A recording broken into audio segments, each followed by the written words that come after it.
Welcome to our podcast. Today, we're diving into a topic that often gets misunderstood: privacy as a form of self-respect. That's right. Somewhere along the way, privacy started to feel like something we needed to explain. If we didn't share, we were called distant. If we pulled back, we were labeled cold.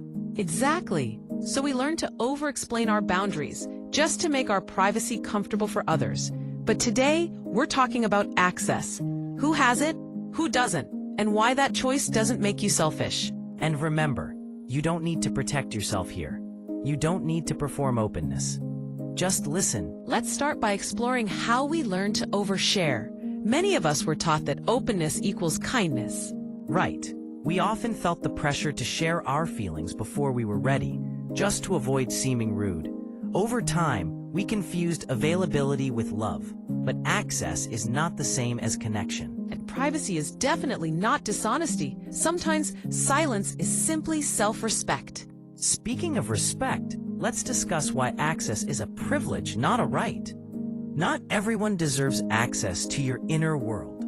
Exactly. That doesn't mean others are bad. It just means you are discerning. Your thoughts, your healing, your becoming, these are not public property. And you don't owe anyone your story, your plans, or your struggles.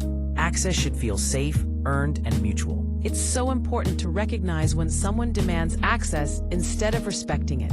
That's not closeness, that's entitlement. Now, let's touch on why boundaries can feel so uncomfortable. Setting boundaries often disrupts expectations. Absolutely. People who benefited from your openness may resist your privacy. They might say things like, "You've changed," or "You're shutting people out." But growth often looks like distance to those who were used to unlimited access. Discomfort doesn't mean you're wrong.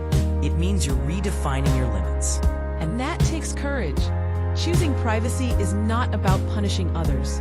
It's about protecting yourself. Right. It's knowing when sharing helps and when it drains you. Privacy allows healing to happen without pressure.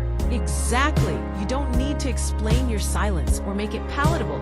Sometimes, the most respectful thing you can do is step back. Now, let's explore what healthy access looks like. Healthy access feels calm. It does. It means being heard without being interrogated, sharing without fear of misuse, and having silence without suspicion. And you don't have to disappear to have boundaries.